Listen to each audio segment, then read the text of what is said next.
வணக்கம்மா. நான் பானமா சமையலேருந்து பேசுகிறேன். ரொம்ப நாளைக்கு அப்புறம் உங்களை எல்லாம் மீட் பண்ணுறேன். இப்போ வந்து எனக்கு தீபாவளி ஆர்டரெல்லாம் எனக்கு வந்துக்கிட்டு இருக்கு. எல்லாம் ஒரு டேட்டு படி நான் வந்து பதிவு பண்ணிக்கிருக்கேன். இப்போ வந்து நான் வந்து ஊறுகாய், பிரண்டை துவையா, தக்காளி ஊறுகாய், வெங்காய ஊறுகாய், மிளகாய் ஊறுகாய் இது எல்லாமே தயார் பண்ணிகிட்டு இருக்கேன். இடையிடையே பலகாரம் ஒன்று விட்டு ஒரு நாள் பலகாரம் போட்டு கடைக்கு அனுப்பிட்டு இருக்கேன். எங்கள் கடைக்கு போகுது. இடியாப்பம் மாவு சேல்ஸ் பண்ணுறேன். மற்றபடி எனக்கு வந்து அதிகமாக செய்கிறதுக்கு எனக்கு டயரில் கடை போட்டதுனால கடைக்கு அது அடிக்கடி நாங்கள் வந்து கடைக்கு ஒன்று விட்டு ஒரு நாள் நாங்கள் அந்த ஸ்நாக்ஸ் எல்லாம் போட்டு கொடுத்துருக்கேன். நம்ம மாற்றி போட்டாலும் அதை சாப்பிட்றாங்களே, அந்த முறுக்கு மடக்கு அதிரசம், வேறு ஏதாவது தட்டை எள்ளு வடை சக்கரை மடக்கு இது மாதிரி இப்போ போட்டு வைங்களேன். இப்போ காரா பூந்தி மிச்சர் எல்லாம் போட்டோம்னா அது பிடிக்கிறதில்ல. இந்த முறுக்கு மடக்கு அதிரசம் அல்வாங்கிறது வந்து நான் வந்து அந்த கடைக்கு இதெல்லாம் கொண்டு போட முடியாது. ஏன்னா அது லோக்கல்லேருந்து அவ்வளோதான் போகாது. நம்ம வந்து அல்வா வந்து ஒரிஜினல் நெய்யில் நல்ல காஸ்ட்லியாக நம்ம செய்கிறோம். அந்த அல்வா வந்து நான் கடைக்கு போடுறது கட்டாது. ஒரு 100 கிராம் 70 ரூபா போடணும். இப்போ இருக்கிற ரேட்டுக்கு இப்போ நான் வந்து இதுக்கு முன்னாடியெல்லாம் முந்திரி விலை கம்மியாக இருந்துச்சு. அதனால் முந்திரி போட்டு 700 ரூபாய்க்கு கொடுத்தேன். இப்போ நெய் விலையும் கூடிருச்சு. ஊத்துக்குடி நெய்யை அங்கேயே எங்களுக்கு வந்து 780 ரூபாய்க்கு கொடுக்குறாங்க, 760 ரூபாய்க்கு கொடுக்குறாங்க. இப்போ நம்ம இங்கேருந்து போய் எடுத்துக்காரர்கள் நம்மளுக்கு ஒரு 40 ரூபா 30 ரூபா வச்சு தான் நம்ம விற்கணும். அதனால் இப்போ இந்த தடவை வந்து இது வரைக்கும் 700 அந்த நெய் வந்து இன்றைக்கி 800 ஒரு லிட்ரு ஊத்துக்குடி நெய். அரை லிட்ரு 400, 1/4 லிட்ரு 200. இப்போ நம்ம இந்த நெய் எடுத்து தான் நான் போடுவேன். நானும் அதே நெய் தான் யூஸ் பண்ணுறேன். வேறு எந்த நெய் ஒரு ஏன்னா டீ கடை நெய் வந்து நம்ம வந்து ஒரு அவ்வளோ சுத்தமாக கிடைக்காது நம்மளுக்கு. அந்த நெய் வந்து ஒரு வாரம் கூட நம்ம வச்சுக்க முடியாது. ஆனால் இது வருஷ கணக்கில் இருக்கும். நிறைய பேர் வாங்கி வெளிநாட்டுக்கெல்லாம் கொண்டு போகிறாங்க. அதனால் எவ்வளோ இருந்தாலும் வந்து வாங்கிடுறாங்க. இப்போ கொஞ்சம் ரேட்டு கூடிடுச்சு. அங்கே ரேட்டு கூடினா தான் நாங்கள் 10 ரூபாயை ஏற்போம். நம்ம வாங்கியாந்து விற்கிறவங்களுக்கு ஒரு 20 ரூபா வேண்டாமா? அது மாதிரி இப்போ தேங்காய் விலையும் கூடுனதுனால என்னோடய பொழப்பை பாருங்கள். தேங்காய் விலை 40 ரூபாய்க்கு போயிடுச்சு. பாசி பருப்பு 120 ரூபா 130 ரூபாய்க்கு போயிடுச்சு. உளுந்து 120 ரூபா. இன்னும் ஒரு வாரம் போனால் அதெல்லாம் அதோடய ரேட்டே தனி. அதனால் நான் இப்போ வந்து ஒரு 15 கிலோ பாசி பருப்பு 10 கிலோ உளுந்து எல்லாமே வாங்கி இப்போ வந்து 200 கிலோ மாவு தயாரிச்சாச்சு. நல்ல வெயிலும் மானம் எனக்கு வந்து இப்போ இந்த இயற்கையும் எனக்கு வந்து கை கொடுக்குது. அதனால் இந்த புரட்டாசி மாதம் இந்த வெயிலை நான் பார்த்ததே கிடையாது. 200 கிலோ மாவு ஒன்றா எல்லாம் தயாரித்து மடக்கு மாவு முறுக்கு மாவு எல்லாம் ரெடி பண்ணி வச்சுட்டேன். டெய்லி இப்போ வந்து சின்ன சின்ன ஆர்டர் ஓடிக்கிட்டு இருக்குது. அதாவது வளைகாப்பு இது மாதிரி யாரும் பார்க்க போகிறவங்களுக்கு கொடுக்குறது அது மாதிரி ஐட்டங்க ஒரு நாளைக்கு 50 100 அதை ஆர்டர் பண்ணுறாங்க. கல்யாண ஆர்டரெல்லாம் முடிஞ்சிருச்சுங்க. இப்போ வந்து நான் கடைக்கு ரெகுலராக நான் பலகாரம் போடணும்.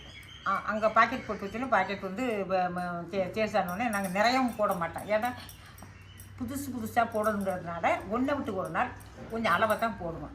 அந்த சமயத்தில் யாரும் கேட்டாங்கன்னா சேர்த்து போட்டு அவங்களுக்கு ஆர்டர் கொடுத்தோம். வீட்டில் எப்படி ஒரு நாளைக்கு ஒரு ஆர்டர் 2 ஆர்டர் போகும். இப்போ ஒரு 2-3 நாளாக கொஞ்சம் ஸ்லோவாக இருந்தது. இப்போ மறுபடியும் ஸ்டார்ட் ஆகிடுச்சு. தீபாவளி நெருங்குதல் எல்லோரும் வந்து கொஞ்சம் வெளியில் இருக்கவங்களாம் வந்து ஒரு 10 நாள் முன்னாடி 12 நாள் முன்னாடி கொடுத்தாங்கன்னு வைங்க. நல்லா போட்டு நல்லா சூப்பராக வந்து நம்ம எடுத்து பேக் பண்ணி கொடுக்கலாம். ஒரு பேக்கிங் வந்து 100 ரூபா. வெளியில் நான் அனுப்புகிறதா இருந்தால் எனக்கு கம்டேப்பு அட்டை அதெல்லாம் அந்த ரேட்டோட வேறு இது தனி. ஒரு கம்டேப்பு வந்து 40 ரூபாய்க்கு வாங்கினோம்னா ஒரு அட்டைப்பட்டி கூட ஒட்ட முடியுதில்ல. அதனால எனக்கு அதெல்லாம் கட்டுப்படி ஆகாது. வெளியிலேருந்து யார் ஆர்டர் கொடுத்தாலும் அதோட ஒரு பெட்டிக்கு 100 ரூபா பேக்கிங் சார்ஜ். அதுக்கடுத்து ஆட்டோவில் நான் ஏற்றி விட்டு உங்களுக்கு போட்டு விட்றாருந்தா ஆட்டோ சார்ஜ் உங்களோட. எல்லாருக்குமே இப்போ சொல்லிடுறேன். யார் வெளியில் ஆர்டர் வேணும்னா கொஞ்சம் சீக்கிரமாக துணியெல்லாம் கொஞ்சம் நிதானமாக பண்ணி நல்லா நீட்டாக அனுப்பி விடலாம். அந்த நேரத்தில் மழை எப்படி இருக்குன்னு தெரியலை. 2வது பஸ்ஸுலேயும் நம்ம வந்து பர்மிஷன் வாங்கணும். இப்போ சாதாரண நாள்னால் நம்ம எப்போ வேணாலும் போட்டு விடலாம். அது மாதிரி இருக்குது. எனக்கு வெளிநாட்டு ஆர்டர் நிறையா வரும். இப்போ ஃபஸ்ட்டு நான் ஸ்டார்ட் பண்ணி தீபாவளி ஆர்டர்னு போட்டது அமெரிக்காவுக்கு போயிருக்கு. அங்கே வந்து ஒப்பீனியன் எனக்கு வந்து நல்லா இருக்குது, சூப்பராக இருக்குது, எப்படி செய்யுங்கன்னு திருப்பி என்னை கேட்டிருக்காங்க. எப்படி தெரியுமா? அங்கே அந்த நாட்டில் வந்து இப்போ அதுக்கு முன்னாடி இங்கே மட்டும்தான் டியூட்டி வாங்குவாங்க.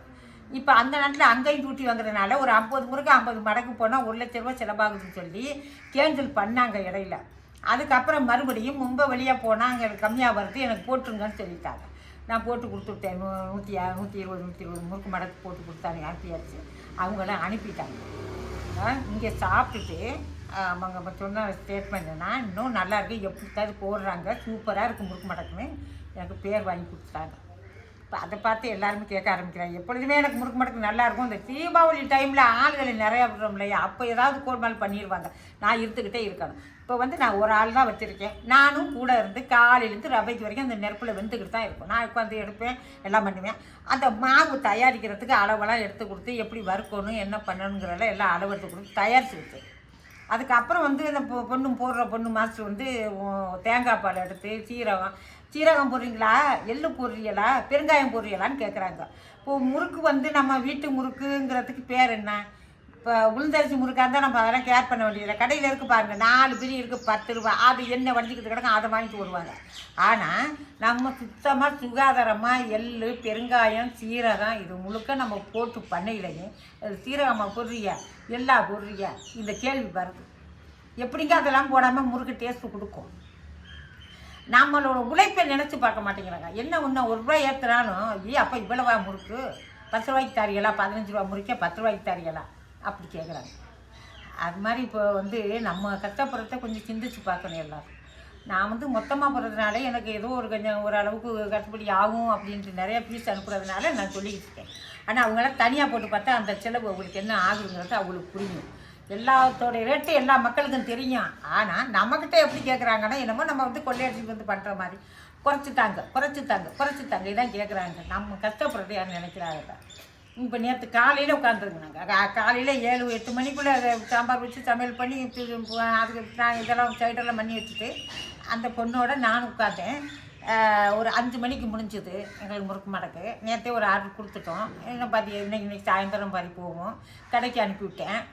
அதுக்கப்புறம் நான் கோவிலுக்கு போய் நவராத்திரி குழு நேற்று விட முடியுது இல்லையா, அங்கே போய் கலந்துக்கிட்டேன். அங்கே சாமி கும்பிட்டு அதுக்கப்புறம் வந்து நான் வீடு வந்து உட்கார மணி 9 ஆகும். இது மாதிரியெல்லாம் கொஞ்சம் இதை எடுத்து வைக்கிறேன். இது கடையில் ஒரு சிலர் வந்து பிரண்டை ஊறுகாய், தக்காளி ஊறுகாய் அதெல்லாம் கேட்டாங்க. வெளிநாட்டுக்கு போகணும்னு அவங்க அது உடனடியாக அதை செஞ்சு அதை அனுப்பிவிட்டு அது மிச்சம் இருக்கிறதெல்லாம் கடையில் போட்டுருவேன். கடையில் நல்லா ஓடிச்சு. அது மாதிரி என்ன தோணுதோ அந்த நேரத்துக்கு அதை செய்வேன். ஆனால் இப்போ தீபாவளி வந்துருச்சுன்னா வேறு எதுவும் செய்ய முடியாது. அதான் தீபாவளிக்கு ஆர்டர் பண்ணுறவங்க கொஞ்சம் சீக்கிரமாக பண்ணிடலாம். நல்ல முறையில் நான் செஞ்சு அனுப்பிடுவேன், உடையாமல் கொள்ளாமல்.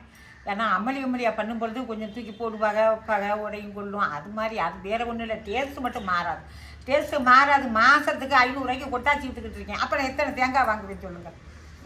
மாதம் 500 ரூபாய்க்கு கொட்டாச்சி போடுவேன். 500 600 ரூபாய்க்கு மேலே தான் அந்த காக்கா துப்புனது மிச்சம் 600 ரூபாய்க்கு கொட்டாச்சி போடுவேன். அப்போ அந்த காசு கொடுத்து அந்த தேங்காய் 40 ரூபா கொடுத்து நான் வாங்கிட்டேன்னா அந்த கொட்டாச்சி தேர்வு. என்னோடய மரம் 5 மரம் தான். 5 மரமும் 400 ரூபாய் கிட்ட விழுகுது. அந்த தேங்காயும் அதுக்கு தான் போகுது. நான் விற்கவே மாட்டேன். விழுக எடுத்து வச்சு 3 மாதத்துக்கு ஒரு வெட்டி போட்டு அந்த தேங்காய் இதில் தான் யூஸ் பண்ணுறேன். அதனால எல்லாருக்கும் சொல்கிறேன், கேட்டுக்கோங்க. எந்த குறையும் இல்லாமல் எல்லாமே கலந்து சுகாதாரமான முறையில் நான் முறுக்கு மடக்கு போடுறேன். சாப்பிட்டு பார்த்துட்டு அதுக்கப்புறம் சொல்லுங்கள். அது நெருங்கி இது 7 வருஷமாக ஓடிக்கிருக்கு. நேற்று இன்னைக்கு இல்லை, எல்லோரும் சாப்பிட்டு நல்லா இருக்குன்னு சொன்னீங்க. அதனால தான் இவ்வளோ ஆர்டர் எனக்கு வருது. நல்லா இருக்கிறதுனால எல்லாம் தீபாவளி ஆர்டர் கொஞ்சம் சீக்கிரமாக கொடுத்துட்டிங்கன்னா உங்களுக்கு அனுப்புறதுக்கு கொஞ்சம் ஈஸியாக இருக்கும். எல்லோரும் ஒரே நல்ல 10 பேர் கொடுத்து அப்போ வந்து நான் முடியாது, எங்களால் செல்ல மாட்டேன்.